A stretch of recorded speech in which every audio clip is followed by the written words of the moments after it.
But if you can't make it at that time, just as I'm here a little bit ahead of it, you can come and check out Museo del Carnaval and get a chance to learn more about the festival around the world, as well as specifically here in Barranquilla.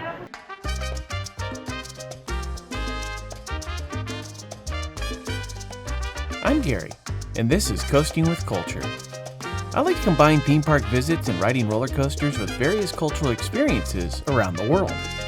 Previously, I flew from Bogota to Cali in Colombia and explored the main part of town before heading to catch a flight to the town of Pasto, which unfortunately didn't go as intended, but did lead to some new experiences.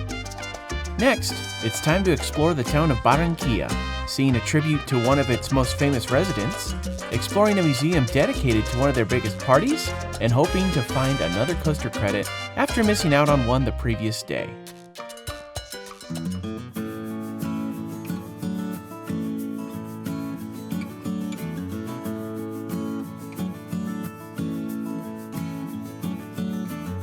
At this point, I'm just accepting the fact that I live at airports.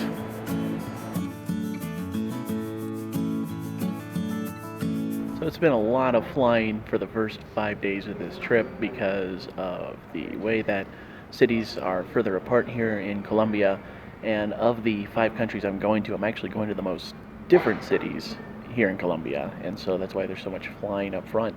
Obviously, there was the mishap of yesterday and the day before with trying to get to Pasto that didn't quite work out because of the wind conditions out there. And so today I find myself doing another consecutive flight, whereas yesterday originally was supposed to be the first day that I was going to spend in Bogota, but that's okay. The flights to and from Barranquilla were with the Colombian low-cost carrier Viva Air.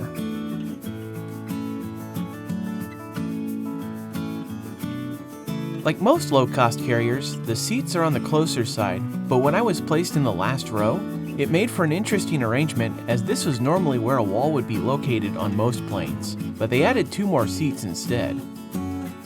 This certainly made for a different kind of view for the flight. Luckily, it was only an hour-and-a-half flight to arrive into the city of Barranquilla.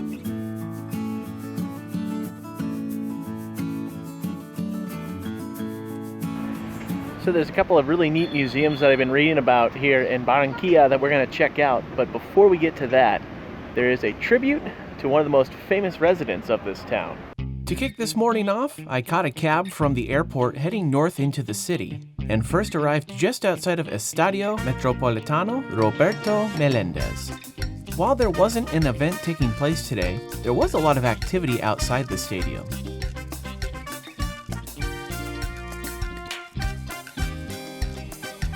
There's also a park along the side of this facility, and that's where you'll find this famous tribute to one of its residents. Just outside of one of the main stadiums here in Barranquilla, inside of Parque Metropolitano, is the Statue of Shakira. The singer-dancer who's been renowned worldwide, has been on tour all over the place, has multiple records in multiple languages, was originally from Barranquilla, so it's neat that they have a tribute for her just outside of this park. From there, I caught another cab to visit the first of a few planned museums, Museo Romantico. This museum offers a look at the city of Barranquilla and its history, but there was a problem. So as you can see behind me, Museo Romantico is cerrado. Yeah, I didn't really see anything that said it was going to be closed. The Google Maps app said it was open. I seem to remember looking up the website and it showed it was open. But it is what it is. Not a complete waste to come up this way though, because the other museums aren't too terribly far away. Plus, I noticed something really peculiar on the other side of the street. In the median of Avenida 11 de Noviembre, there's a park with different monuments. But what caught my eye was an assortment of character sculptures that had been placed in the park, including those from popular Disney and Pixar films like Coco, Frozen, Toy Story, Moana, and The Lion King. There were also sculptures for the likes of Santa Claus, Mrs. Claus, and an assortment of dinosaurs. After a short walk down the street, I made it to my next planned museum, Museo del Carnaval de Barranquilla, giving insight into the popular celebration which is featured here and in other parts of the world.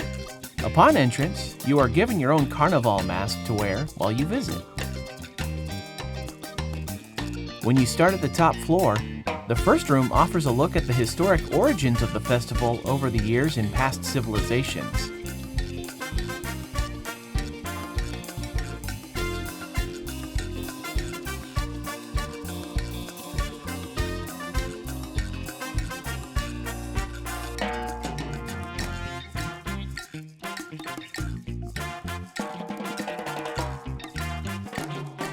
In the center of this room, the various screens look at other Carnival celebrations and similar festivals around the world, like Mardi Gras in New Orleans. Other places with similar festivals shown include the likes of Russia, Brazil, Trinidad and Tobago, Spain, France, Belgium, Italy, Bolivia, Egypt, China, and Switzerland.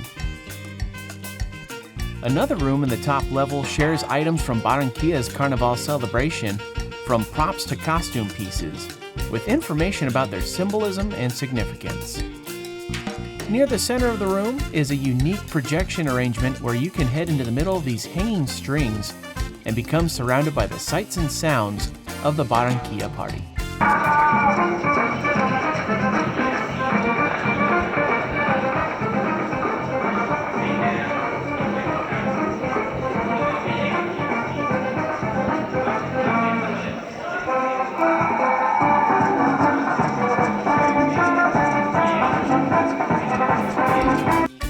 One of the other displays in this section shares examples of masks worn in Barranquilla's Carnaval, and they even have masks that you can try on.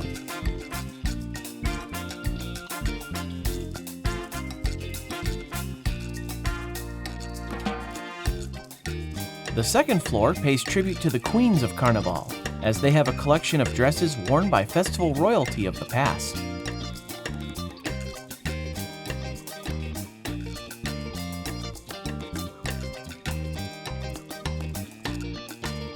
The styles vary widely, as there are some that are more modest, but many of them were much more elaborate with huge decorative pieces, as you could see when walking among them.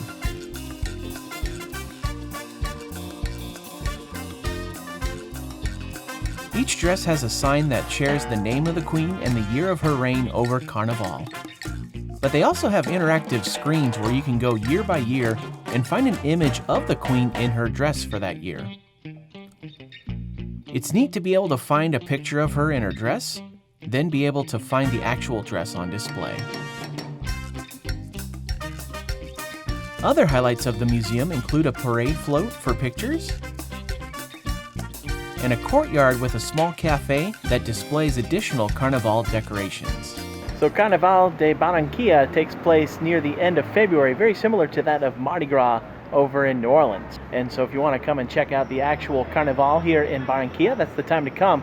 But if you can't make it at that time, just as I'm here a little bit ahead of it, you can come and check out Museo del Carnaval and get a chance to learn more about the festival around the world, as well as specifically here in Barranquilla. It's a really neat museum and definitely worth the stop here in Barranquilla. And the last planned museum of the day was Museo Del Caribe, which offers exhibits about Colombia's Caribbean geography, culture, and history. But much like Museo Romantico earlier, it didn't go quite as planned. Truth be told, I don't seem to be having very good luck with these museums today, because they're turning out to be closed when a lot of the information I had read was that they'd be open, but apparently that's not the case. Maybe it's because of the time of year or something. Either way, that's all right, because we got another stop to make here in Barranquilla before heading back to Bogota. The last stop was in hopes of getting another coaster credit, but upon arrival, the original sign of the entrance was different than the one shown on Roller Coaster Database. And looking inside, there was no coaster in sight.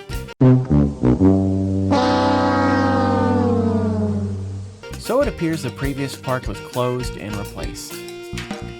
From there, I grabbed one more cab to head back to the airport for the flight back to Bogota. Before hopping on the plane, I found Mr. Bono, a Colombian pastry chain.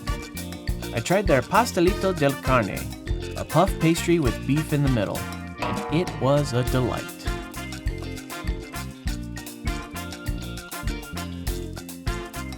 So today was a little bit of a bummer to have two of the museums that I was planning on going to see closed, and then on top of that, the credit no longer there at that shopping complex. You know, it's one of those things where you travel to enough foreign countries and you get to these places where their websites may not always be the most accurate. You might run into that from time to time. So it's not anything to really get too worried about, as there will be other coasters to ride later on in this trip.